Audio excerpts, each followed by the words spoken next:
goboleed ay u laba soon bilood gaban qaadadiisa socoto haddana la rabo maaragtay furitaanka iyo feeskii labaad in loo gudbo la rabo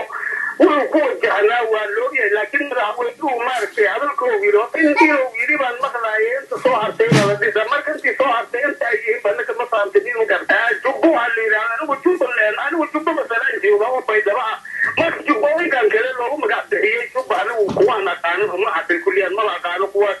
marka waxaan kuu sheegayaa madaxweynuhu waa madaxweynihii dalka sida uu dalka u sarreeyay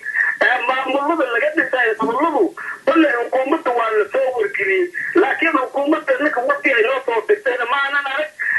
maaragtay waxa ka awfil ah ujeedada uu ka ahaa isaga in isaga lagwey galbeed oo dalka wuxuu marahayaa heerarkii ugu ficnaa buu marayaa shaqadankii ugu dhibka badneed waa laga soo gudbay 12 bilood baa la soo waday haddeer waxaa la rabaa feeskii labaad in loo gudbo qaabkii mataqaanay awood qeybsiga iyo maaragtay musharaxiintii in loo yeero marka baarlamaankii la soo xulo feeskaa labaad in loo gudbaa la rabaa hadda furitaankii waqtigiisii baa la leeyahay